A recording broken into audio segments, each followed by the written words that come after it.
It's time for Captain Season 3.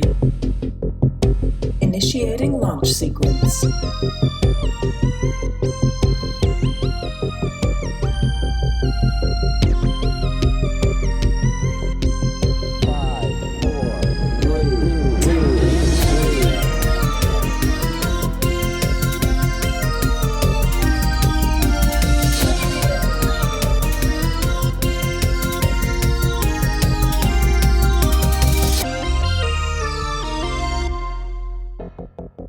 These are the adventures of Captain Radio. Time is running out to rescue Alpha Centauri and its moons from the grip of the Graviton Fold, and our heroes are also trapped within this strange region of space from which there may be no escape. Captain Radio steers his space zeppelin, the Phaeton, toward the moon of Proxima, where Andromeda was raised, and which serves as the final resting place for a dangerous ancient weapon. A weapon which might be the key to restoring the planet and preventing the moon from hurtling into the sun. But sinister forces are at work which may yet foil their valiant efforts. You're listening to Captain Radio and the Search for Alpha Centauri, Chapter 2, The Orphan Moon. More distortions? You'd think so, but space is behaving normally. It's Ace that's acting strangely. Every time I let them take the wheel, we end up wildly off course. Ace doesn't make mistakes. I don't know. Maybe that device we encountered knocked a screw loose or something. Whatever it is, just be careful around them. Something's off. I'll look into it. Keep us on course.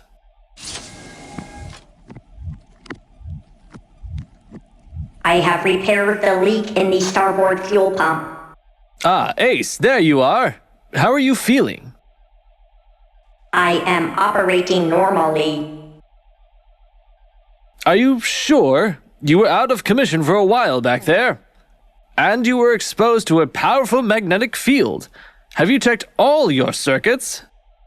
I assure you that I am undamaged. If anything changes, be sure to let me know. Of course. We're getting close. I can feel them. Can you make heads or tails of what's happened? They don't know. It's like all of the people are caught in a single instant in time, a moment of panic with no end. Could the fold also be distorting the flow of time? It would stand to reason. Space and time are two sides of the same coin. We will have to be careful not to stray into the distortion or we may become time-locked ourselves. Now that we know what we're looking for, we should be able to map out the distortions and avoid any areas where we might become trapped. I could increase the range of my scanners if I had access to the ship's reactor. I'm not so sure that's a good idea. The procedure is perfectly safe. Go ahead, Ace, but I'd like Orion to assist you. You doubt my abilities? Not at all, but we're up against an unknown threat with millions of lives at stake. We have to take every precaution. We're Alpha Centauri's only hope. Come on, Rust Bucket. Let's get started. Very well. What was all that about, Xavier? Orion is worried that there might be something wrong with Ace, and they do seem a little, Agitated? something like that. But that shouldn't be possible. Ace is a machine. I know, but I'm also not sure I can trust my own judgment, especially after what happened back on Farallon. We saved the day, didn't we? Yes, but I almost doomed the galaxy. Because of my obsession with finding Magnus, I played right into Madame Celesta's plot. I led her to the Lithostar. If she had succeeded in wiping out Orion's species, that blood would be on my hands. Don't be so hard on yourself. Madame Celesta didn't need you to retrieve the stone. She would have gotten there in the end. If we hadn't been there, the Taurians might have been exterminated. You're a force for good, Xavier. You always have been. I try. That is the best that anyone can do. Ace is patched into the reactor core. Very good. Yeah, well, don't thank me yet. If that robot blows a fuse, we could all be atomized. Let's hope it doesn't come to that. Andromeda, keep an eye on this gauge, will you? Ace will feed navigational data there. Let me know if it jumps above 100. What happens if it hits 100? Best guess, we're either crushed into a fine powder or turned inside out. And then crushed into a fine powder. I'm sorry I asked. Anything I can do? Hold on to something and pray to St. Perigee this crazy plan works. Ready to commence scan. Here goes nothing. Engines to half power. Approaching distortion field to port. I see it. New distortions forming directly ahead. Over or under? Scans cannot determine. Over or under? Distortion field at 90 and climbing. Come on, Ace. 95. We don't have time for this. Give me a heading. Calculating probability of course correction. 98. Go over it! There. We're through. How did you know which direction would enable us to evade the distortion? I didn't. Sometimes you have to go with your gut. I'm glad your gut was right. There it is. Proxima. Up ahead, the moon of Proxima shimmers with an ethereal light, both there and not there at the same time. Our heroes guide their battered craft through the atmosphere, narrowly avoiding further distortions as the fold continues to close in around them. At last, they bring the Phaeton in for a hard landing outside the gates of the city. Is everyone all right? Nice landing, Orion. First rule of smuggling? If you crash your ship, you don't get paid. Come on, let's get Ace disconnected from the reactor. Andromeda? What is it? You look like you've seen a ghost. It knows we are here. That I'm here. The weapon? It's waking up, searching for me, pulling me toward it. Then, we'd better not keep it waiting.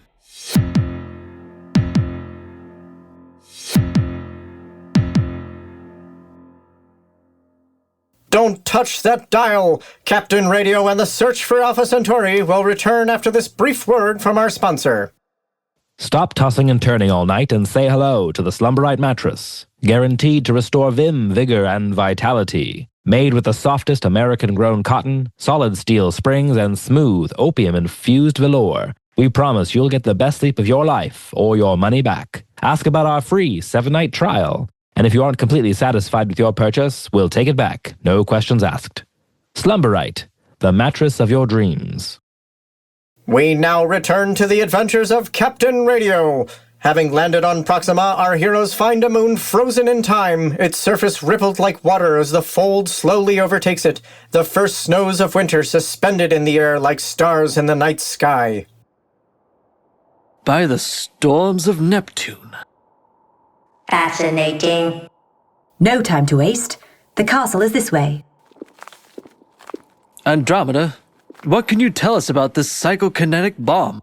I don't know much. When I was a girl, my parents would tell stories about how our ancestors fought for the House of Perseid in the psychic wars. The monks told stories, too, about how the psychokinetic bombs would focus and amplify a cleric's powers, ripping apart their targets at the subatomic level. I just figured they were trying to scare us into eating our vegetables. What I don't understand is how one of these bombs ended up here. I thought psychic warfare was banned by the Treaty of Tau Sati centuries ago. The treaty called for total disarmament. For whatever reason, my ancestors hid some away. We have guarded them ever since. Fools. What was that? It was foolish of them to think they could hide these weapons indefinitely. Perhaps. But if we can use one and precisely control its yields, it could reverse the fold. Andromeda's plan is risky, but right now we don't have any other options. Andromeda, Ace, Orion, and Captain Radio make their way to the castle of Proxima and venture inside. Halfway up the grand staircase, they find Andromeda's father, Baron Osiris, frozen mid-stride, his sword drawn to fight an invisible enemy. Hello, Father. I told you I'd come home. The Baron must have known something had happened to Alpha Centauri. If only we could ask him what he saw when the planet disappeared. It's just as well. I'm actually not supposed to be here. Explain. Andromeda's parents weren't exactly thrilled when their daughter ran off with a Tarian smuggler, so they banished me, never to return. On pain of death. Death? Oh, yes. The proclamation was very explicit. There was even a reward for your capture. How big a reward? Don't start, Orion. What? Can't a guy know what kind of bounty he could get for turning himself in? And how would you plan to escape with your reward? I'd have Andromeda break me out. Not for all the tea in Cassiopeia. Not even for old time's sake. Like the job we did on Ganon 9. What were you doing on Ganon 9? That planet is a known hub for criminal activity, most distasteful. That's none of your business. It was a different life. I see. They arrive at the end of a long stone corridor. Plucking her signet ring from one finger, Andromeda inserts it into a keyhole in the wall, revealing a secret passage. Be careful. No one has been down here in years. Scans do not indicate any danger. That's exactly what worries me. Stay close, and I'll try to shield you. Lead the way, Andromeda. They descend a long spiral staircase into the depths of the castle's foundations. Torches flicker to life as they go, lighting their way in the dark. Finally, they approach a heavy door covered in mysterious symbols. That looks like old Proximan script. I can't make out the words. Can you translate, Ace? Affirmative. The inscription reads, "The strongest mind shall enter. Beware all others, for they shall find only death within." I'd better go in alone. Nonsense. We'll stay together. My ancestors designed these psychic defenses to keep out intruders. You could be killed. Yeah. I'm good waiting outside. At least take Ace with you. My memory tapes are well shielded. All right. The rest of you wait here, and don't touch anything. Andromeda focuses her mind on the door. Reaching one hand toward it, she methodically untangles a dozen psychic locks until at last the door swings open. Here goes nothing. Andromeda and Ace enter the dimly lit passage, which opens into a wide room with a smooth floor that gently curves up into shadow. In the center of the room stands a tall, tapered cylinder. Its surface is tarnished with patches that gleam golden in the flickering torchlight. A control surface near the base pulses with a soft green light. Incredible that a weapon of such destructive power could have been hidden here of all places. It's beautiful. Why does that frighten me? Don't be afraid. I won't bite. Much. Who said that? You, over here. Are you the psychic bomb? Now you're catching up. Pleased to meet you. Actually, after centuries in the dark, I'd be pleased to meet anyone, you know. Fascinating. What do I call you? 74391. Doesn't exactly roll off the tongue, does it? But that's the only name I have left. The others I lost somewhere along the way. And you are called Andromeda. Yes. How did you know? Isn't it obvious? We're cut from the same cloth. I'm confused. I thought this was a weapon that a psychic could use, but you're reading my mind. How can that be? Don't you see the resemblance? We're family, you and I can sense it. Family? Oh, that's right. You can't see me. Yeah, I keep forgetting I don't have a body anymore. You had a previous physical form? I was like you, Andromeda. Young, powerful. I had feet and, what do you call them? The hands, all that human stuff. What happened to you? The Centauris. They invaded Proxima, rounded up anyone with psychic abilities, and conscripted us to fight in their war of conquest. I'll never forget their leader, Perseus, how he laughed as they herded us into the castle to be separated. Separated? That's what they called it. It doesn't sound so bad, right? First they husk you like an ear of corn, and your body falls away, and what's left, your mind, your very soul, it's just ripped away. Everything goes black when you wake up. You're just another weapon in their arsenal. I can feel your pain. I'm sorry. I spent 20 years on the front lines, waiting to be fired. There were thousands of us, all hoping to be chosen for the nightmare to end. And then suddenly, the fighting stopped. They signed a treaty and I was brought here. Do you know what it's like to spend 500 years with only your own thoughts for company? I can't imagine how lonely that must be. You learn to be very patient, and you have time to think about what you would do if you ever got out. What would you do? Oh, seek revenge, of course. On the Centauris who took everything from me, wouldn't you do the same? Affirmative. Revenge can be most satisfying.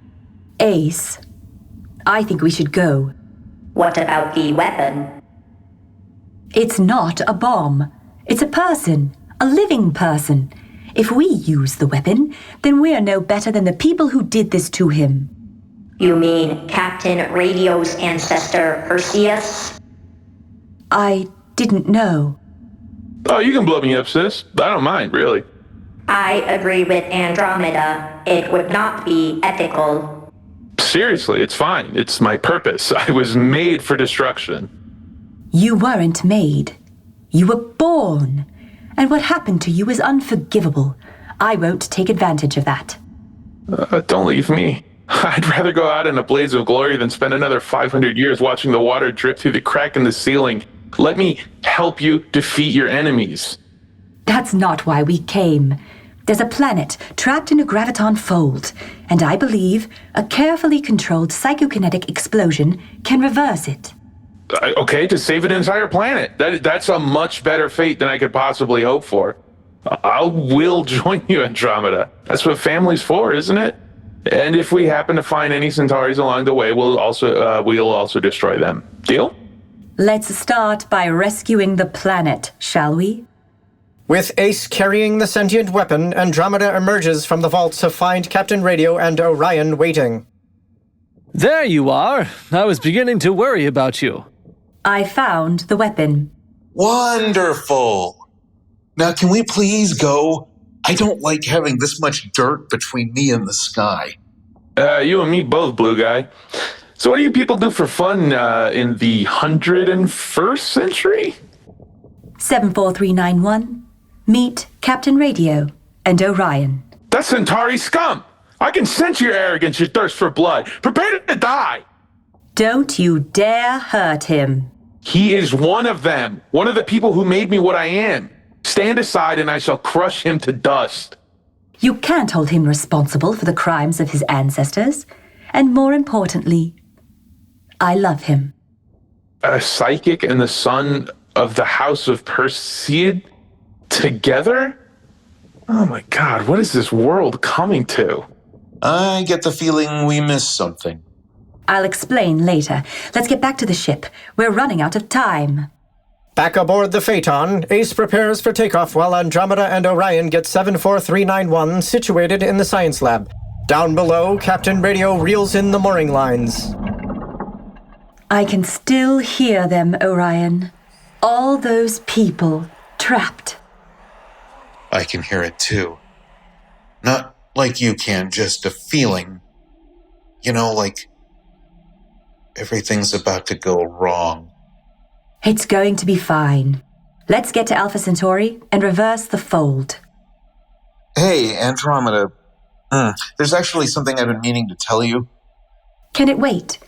I'm sifting through layers of psychic programming to figure out how to lower 74391's explosive yield. No, it can't. If this doesn't work, if something goes wrong, what I mean to say is that Ace and I accidentally picked up a radio transmission for the captain. Go on. It was a private message from Queen Nashira. Then you shouldn't have listened to it. But it concerns you. Look, there's no easy way to say this. Spit it out, Orion. She wants to marry him and make him king of the Imperium. Oh, I see. It's not my business what you royal types get up to, but if you ask me, he'd be crazy to walk out on you. It isn't always that simple. When you're the sole heir of a noble house like Xavier, sometimes choices are made for you. If the Queen wants Xavier, if she wants to unite the great houses and rebuild the Empire, then there's nothing in the universe I could do to stop her. That isn't fair. No, it isn't. Typical Centauri. Can I destroy him now? That won't be necessary. Okay, we could find this queen and destroy her. Would that help? Mooring lines are secured. Ace, take us out. It would be my pleasure, Captain Radio. All right, I'm no expert, but I think your robot has a few screws loose. Believe me, we've noticed. As Captain Radio climbs up from the lower level of the Zeppelin, the doors between the compartments suddenly slam shut, locking Captain Radio out of the science lab and cutting Andromeda and Orion off from the flight deck. Xavier! Orion, help me with this door. Don't bother, it's sealed. Something must have triggered the decompression alarm. Ace, can you open this door? I'm locked in the cargo hold. I'm afraid I can't do that. Ace, unlock these doors this instant. I don't think that's Ace. I think someone else is in control now. Who could be controlling Ace? My greatest enemy. The exiled son of a king. A tortured genius who would stop at nothing to get his revenge on me.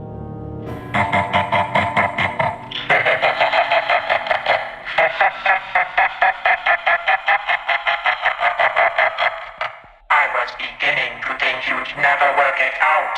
You really should pay closer attention. I don't know how you escaped, or how you're speaking through Ace, but I think it's time you stepped out of the shadows, Dr. Orban. The presence I felt earlier. It was Orban. But how? He's imprisoned in the 11th dimension. You doubt me? Very well. I have a message for you, Captain Radio. Accessing encrypted memory tapes. Hello, my old nemesis. If you're listening to this now, you may think you have defeated me. But like a radioactive Denebian cockroach, I always come back. It is time to settle the score and end this long game of ours. Once and for all. I don't have time for games. I'm trying to save my home. Ah, but you've been playing my game all along. My machinations were set in motion months ago. Can I just say I am loving it here, okay? Sudden twist of fate, double crosses. This is so much better than watching the water drip. What have you done with Ace? Now you're asking the right questions.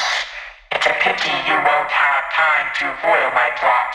I was content with letting the fold slowly squeeze the life out of you, but since you were kind enough to supply me with a psychokinetic bomb, I'm going to use it to obliterate this cursed vessel.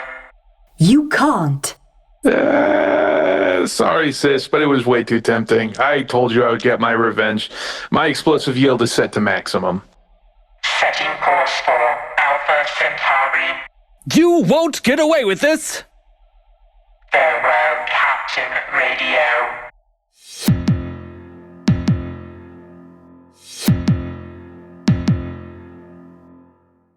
You've been listening to the adventures of Captain Radio. How has Dr. Orphan corrupted Ace from his banishment to the 11th dimension? Can our heroes prevent the destruction of Alpha Centauri and escape with their lives? Find out next week in the epic conclusion of Captain Radio and the Search for Alpha Centauri, brought to you by the Slumberite Mattress. The Adventures of Captain Radio is a production of Obscure Studios. This episode was written by Johnny Eberly and produced by William McDonald. Mixing and sound design by Trask Snow. Featuring music by Simon Cunningham and art by Tammy King. Our talented cast includes Scott Kennedy as the narrator, William McDonald as Captain Radio, Abigail Stokely as Andromeda, Delano Hayes as Ace, Christian Carvajal as Orion, Johnny Eberly as Dr. Orphan and the ad announcer, and Armando Torres as 74391. Special thanks to our co-producers who contributed to our crowdfunding campaign to make this season possible. Mikey Hudson, Chris Gunn, Ruth Heathman, Hannah Wonders, Keen Short, and Sarah Bevan. We're a small team of independent creators. If you like our work and want to support us, follow Obscure Studios on social media, contribute on Ko-Fi, buy merch on our TeePublic store, or join our mailing list at obscurestudios.net. You can also help us reach more listeners by leaving us a review on your favorite podcast app and by sharing a link to our show with a friend. See the show notes to learn more. Thank you so much for listening and for your support.